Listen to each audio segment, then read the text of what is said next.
What's up, guys? Thanks so much for clicking on the video. My name is Leah, and baby, let's get into the drama of it all because we got a few things to talk about. So let's get into it.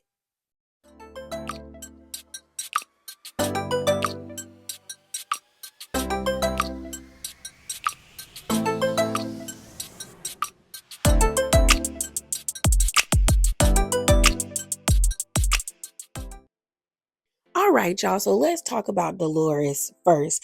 So, y'all know, like, maybe a week or two ago, I talked about some of the new shows that are coming to Peacock slash Bravo. And one of the shows that we talked about was The Real Housewives of Rhode Island. So there was an article released by OK Magazine where they spoke about Dolores and how she possibly will be connected to Real Housewives of Rhode Island. So let's read this article. And y'all know any article that I reference in this video, the link will be in the description box below. But it starts off like this. Reality TV shocker, RHONJ star Doloros Catania moving to Real Housewives of Rhode Island in casting shakeup. So it says, in a shocking move, Real Housewives of New Jersey star Doloros Catania will be migrating from the Garden State to Real Housewives of Rhode Island. OK can confirm. It goes on to say multiple sources confirm the news, dishing Dolores is going to be coming to the new show, Real Housewives of Rhode Island. She's going to rent a summer house there and will be a friend of the Real Housewives. It says one insider explained that Catania has a real connection to the cast as she is friends in real life with one of the main women on the show. No one knows what the future holds in terms of her being there. One source noted as she could inadvertently become a full-time cast member and move to Rhode Island if she takes off on that show. It goes on to say, unfortunately, this doesn't bode well for RHONJ, as one insider says that this is yet another indicator that the show is completely dead in the water. With Melissa Gorga going on wife swap and now Dolores making the move to RHORI, the only one really left that fans would follow on RHONJ would be Teresa Giudice. They shared. Margaret Josephs is still wanting to return, but Teresa was not friendly with Margaret, so that pairing would never ever happen. They also noted Joseph leading RHONJ wouldn't make sense in the eyes of production, as Giudice and Gorga have always been viewed as the two stars of the show, with the other women taking sides, aside from Catania, who managed to stay neutral. It says, all in all, this is not a good sign for RHONJ as they are moving the women onto new projects and new shows, one source shared. And with Andy Cohen having already drawn comparisons between RHONJ and RHORI, they are hoping with moving Dolores, fans of RHONJ will follow suit and the new show will have an automatic built-in audience. Sadly, it appears RHONJ is more or less done, one insider concluded.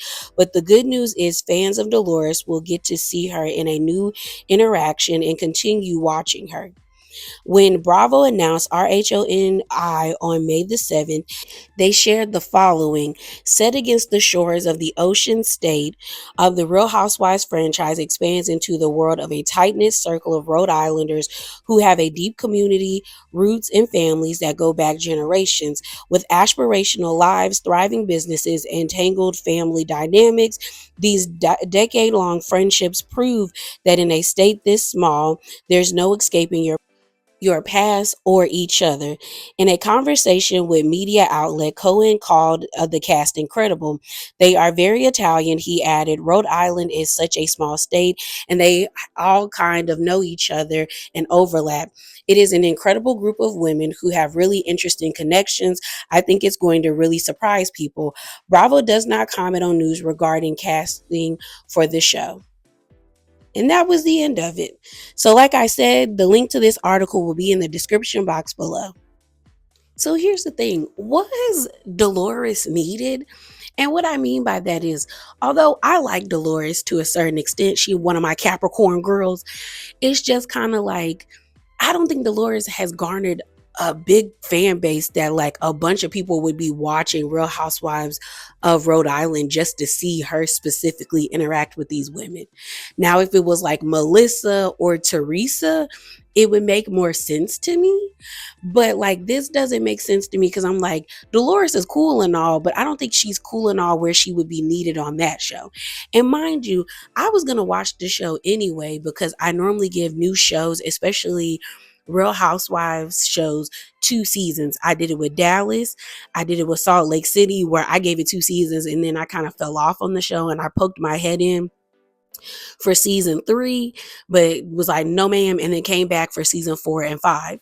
I did the same thing for Miami and New York. I gave it 2 seasons, and I stuck around for Miami and New York. I was like, girl, no, ma'am. And I'm doing the same thing with Atlanta. And I feel like a lot of other people who are fans of Real Housewives would have done the same, that there was no need for Dolores. This kind of makes me feel like either production was scared that the show was not going to be well received. So they felt like, oh, we need a familiar face for people to like be engaged in it, but not too familiar where they think the show is going to be centered around that person. And that's why they picked Dolores. But I was just like, she to me wasn't needed. This definitely makes the argument that New Jersey is not coming back. Or if it does come back, it's going to be some years. Like, I feel like we looking at least a good like 2 or 3 more years until they actually give us a show, and they'll probably only bring back Teresa or Melissa, and we'll have a cast of new women all around them. You know what I mean?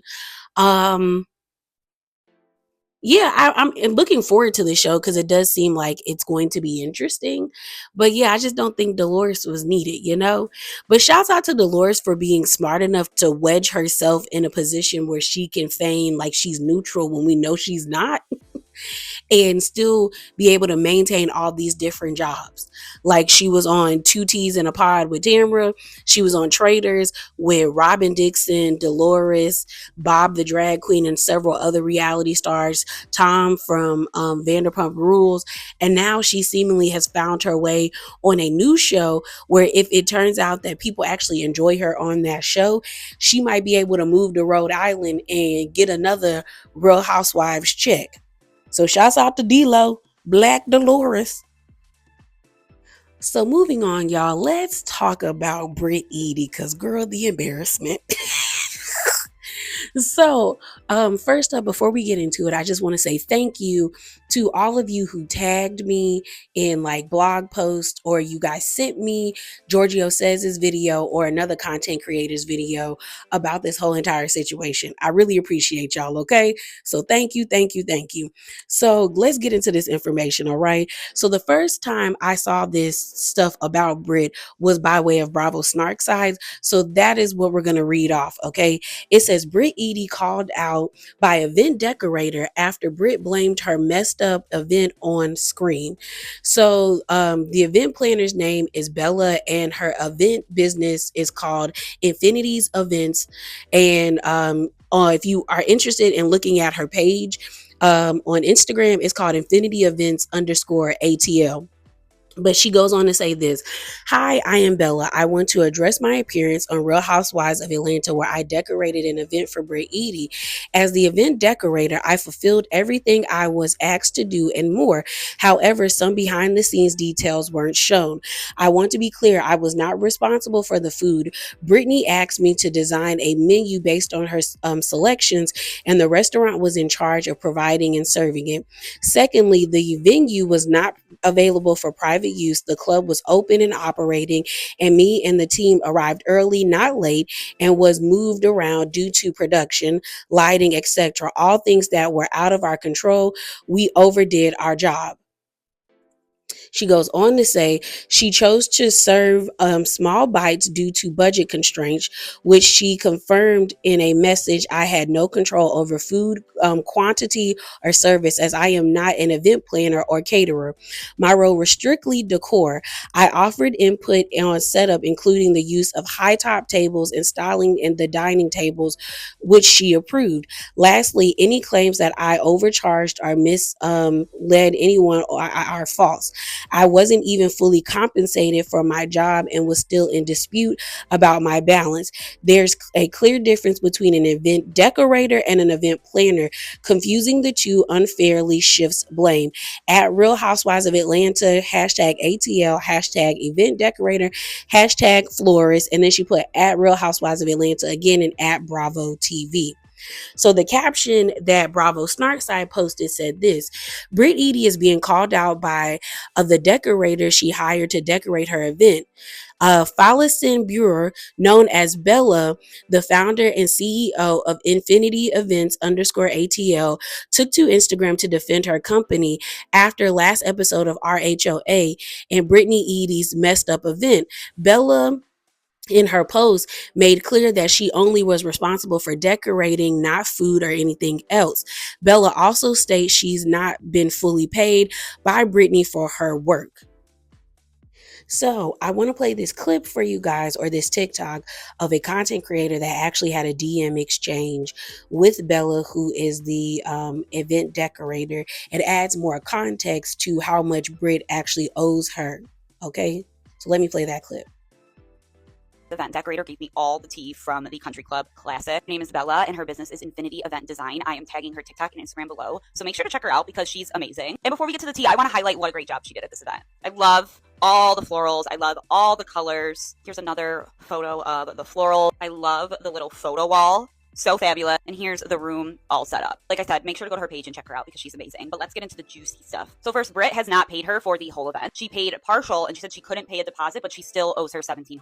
Then I asked her what the heck went down with the food and were people pissed. She said people were upset because there was a moment where Kelly had to ask production why people weren't being fed. As a result, production went into the kitchen and brought out more hors d'oeuvres for the guests. Some people even thought they could pick up a menu from the cast members' table and order food on their own, which shows just how hungry they were. She said Brit didn't care. Her husband was eating and drinking and they weren't bothered. It was embarrassing for me to watch coming from an East African family member. Apparently, she also wanted the room to look full. That was her strategy, so she would come off as popular, but she clearly missed the mark. She says the people that were there are known in Atlanta, and they weren't just anybody. She also shared this to her Instagram story a couple days ago. She said, as the event decorator, I fulfilled everything I was asked to do and more. I was not responsible for the food. Brittani asked me to design a menu based on her selections, and the restaurant was in charge of providing and serving it. Secondly, the venue was not available for private use. The club was open and operating, and me and the team arrived early, not late, and was moved around due to production, lighting, etc.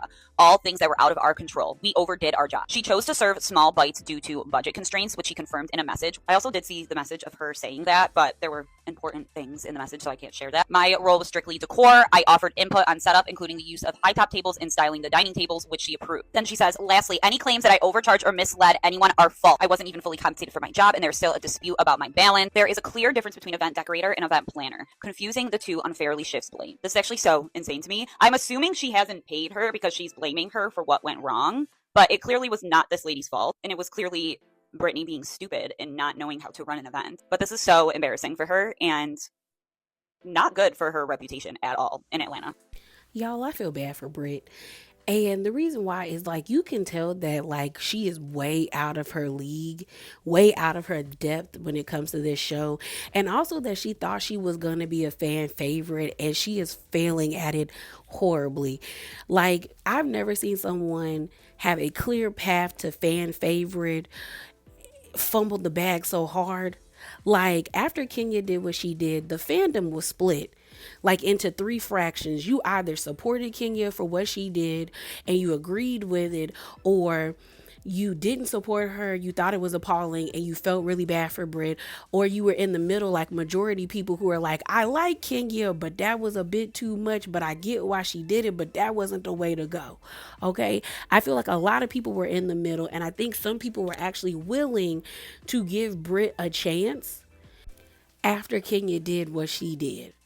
But it's like people already had these kind of like ideas and opinions of Brit before the Kenya situation, and then now after, it feels like everything people felt about you, you are proving them to be true. And I'm one of those people. I was willing to give Brit a chance after the Kenya situation.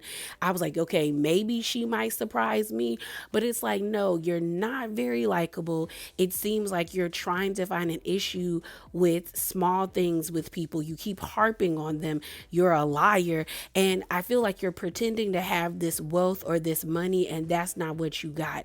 And it's just like, girl, this is embarrassing. I don't even fault the decorator for coming out, because sometimes when people come out and do these types of like exposing things, it backfires on the business owner. But when you think about it, the whole entire episode at the end with Brit and her segment, she kept blaming everything on the event planner. Oh, I'm mad at her for this, and oh, I'm mad about this. But if she's a decorator and not a planner, this is your fault. And I did see that some of you guys on my video for Real Housewives of Atlanta made mention that y'all believe that possibly production pushed Brit to have an event, because at this point she was one of the only ladies that hadn't done anything. And then when I thought about it, I was like, you guys might be right, because if you think about it, Portia took everybody to Tennessee. She had Pampered by Portia. That was one event where everybody was invited. Shamia had her birthday, which opened up the season. Everybody was invited. Kelly had her Balmain event, and then she also had the Peace Brunch. Everybody was invited to that. Then you have Angela, who had her dinner at the bank. Everybody was invited. Even Kenya invited everyone to the opening of the hair salon. Then Cynthia had the Bailey Q. Everyone is invited. The only two people at this time who have not had an event where they have invited everyone is Drew and Brit. And I feel like Drew might be getting a pass because she has been on this show for 3 years, or maybe 4. But either way, she's been here for a while. We've seen her throw events before. And right now, the main focus of her storyline is her beef back and forth with Portia and her issues with Ralph. And we've seen her at the studio. We've seen her go to court. So it's like we don't really need her to throw an event. But with Brit, all we have is her arguing with her sister. We don't really have a connection with them. So it's like, you're going to have to give us more. So I can see what you guys are saying, where y'all were like, maybe production pushed her to throw in an event, because I'm just kind of like, this felt so rushed and put together. Like, what are we doing? You know? And there were so many ways that she could have did this event and it not be this bad. Like, you never throw an event and you don't have enough food for everybody. And then you don't serve people in front of the people you have not given food to. That's disrespectful. Brit could have had this event at her house, and they decorated the house with, mannequins of her shapewear line. Or she could have done what Portia did and rented out an event space and decorated that. Or she could have still had it at the country club, but just served everybody appetizers. Not appetizers, but, well, I mean, technically appetizers and hors d'oeuvres. I feel like appetizers is a different way to say hors d'oeuvres. But you could have served that and cocktails, but nobody get a plated dinner. And if you still wanted to gift the ladies the shapewear, you could have done it in a way where you weren't doing it in front of the rest of your guests.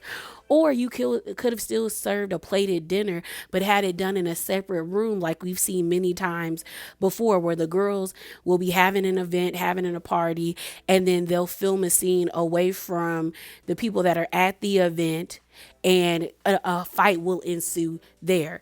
But it just shows that Brit is out of her league, and this was a grave misstep, especially finding out that the people that were at this event are actually people who are well known in Atlanta. Because I know they was talking about you when they left, because I would have. So moving on, y'all, let's talk about Kenya.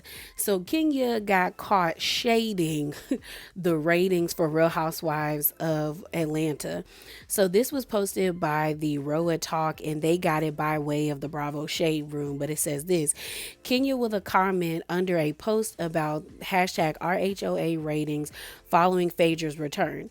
So Bravo's ratings, they posted the ratings, or they normally post the ratings for basically all the Bravo shows, but it says hashtag RHOA season 16 episode 12, and the ratings are 0.64 million viewers, and then they put in parentheses 0.09 18-49 demo. It says it's a series low. So that means the entire, as a franchise for Real Housewives of Atlanta, season 16, episode 12 was one of their series lowest episodes ever. And then Kenya posted the eyes emojis like, ooh, girl, look at this. And here's the thing. Do I think the show is okay? Yeah. Is it the greatest? No, but it's okay. I don't hate it. But what I will say is them banking on Portia to me was not a smart decision, especially when they found out that she wasn't going to be coming back as Mrs. Guabatia. She wasn't going to give us that lifestyle content. And then the fact that she really couldn't talk about the divorce didn't make it any better. I also feel like once Kenya got the boot, they should have found somebody with a strong personality like Kenya to take her spot. Waiting until episode 12, and like I said, the rumor is that the show is going to be over by episode 16. It's like, why do that? If you wanted Phaedra to be a part of the show, then you should have brought her in sooner, or at least went back and got another veteran or OG from the show. Like, I would have been okay if they brought back Marlo, maybe Sheree, even though I feel like Sheree's time has passed, 3 strikes and you're out. But it's like Portia needed somebody to bounce off of. Cynthia is not keeping Portia in check. Like, it's kind of like she's trying to say she's Switzerland, but she's not. The rest of the women kind of feel like they just follow Portia's move, and no one wants to watch, Portia's friend group. We want to watch an ensemble cast, and that's not what it's given right now. I do think this show is going to come back for a season 7. And if I had to rate, 17, I mean, but if I had to rate the show, I'd probably give it a solid 6. There's been some really funny moments, some like shocking moments, but all in all, it's not that great. It's decent for a reboot, okay? But moving on, so in miscellaneous news, if you're interested in House of Villains, they just released the cast for season 3. So first off, we have Jackie Christie from Basketball Wives Shenanigans. You got Drita, which I was gagged when I saw this. I said, not they got the big D, Miss Drita from Mob Wives. Then Plain Jane from RuPaul's Drag Race. I actually liked Plain Jane on her season. Then you have Ashley Mitchell from the Challenge. Then a guy by the name of Tyson Apostle from Survivor and Challenge and the Challenge. Then there's a guy by the name of Johnny Mel Brooks from Love Island USA, All Star Shore and the Challenge. Then you have Kate Chastain from Below Deck and Traders. You also have Christine Quinn from Selling Sunset. And then you have a guy by the name of Paul Abraham. Y'all know me in last names, from Big Brother. And then you have Tom Sandoval from Vanderpump Rules and the Traders. And then Miss New York herself from Flavor Flav, I Love New York, Celebrity Big Brother UK, and House of Villains. All right. New York, this got to be your last season, girl. Like, you can't just stay on this show unless you are going to be a host. But, she keep a job, though.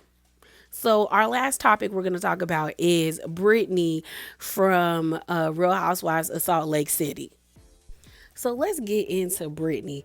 So the other day I saw this post by No Smoke No More, and I was kind of surprised. So they got this from page 6, and I will be reading the article, but it says this: Brittani Bateman is being sued by her former mother-in-law, Sandra Underwood. Sandra claims Brittany took $100,000 from a family trust and hasn't paid it back. Sandra, 87, says she was encouraged to deposit the money into the trust by Brittany with the understanding that it would be accessible if needed. Now Sandra is seeking the return of her funds plus interest and legal fees due to her limited income and increasing healthcare costs. Ooh, Brittany. But let's get into this page 6 article. So the title goes, RHOSLC star Brittani Bateman sued for maliciously failing to pay back mother-in-law $100,000 to unjustly enrich herself. So it says Brittani Bateman is being accused of owing her former mother-in-law $100,000. Sandra Underwood, the mother of Bateman's ex-husband John Scott Underwood, accused the Real Housewives of Salt Lake City star of using the money for herself and failing to pay her back, according to court court documents obtained by Page Six Monday.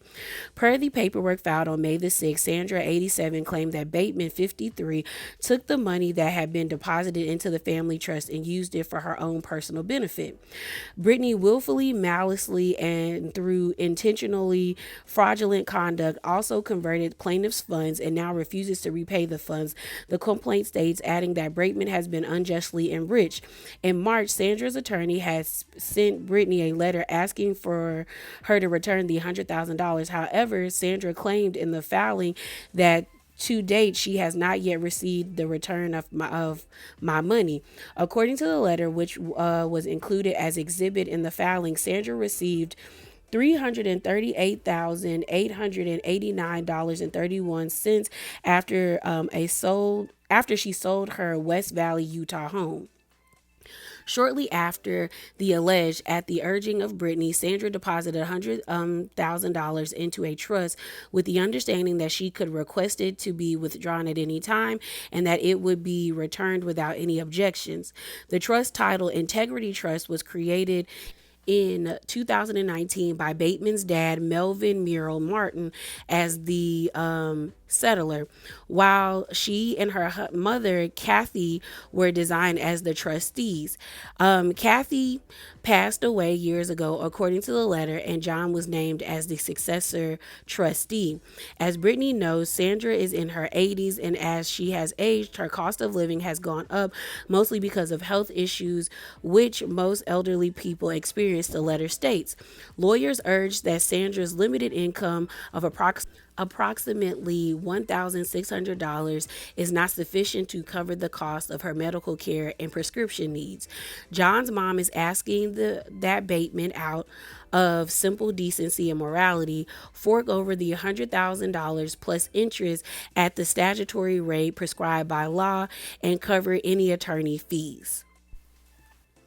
I am interested to see how this plays out because on one hand, I'm like, if it's true that Brittany got that money through lying to this lady, then give her her money back plus the interest, and her attorney fees.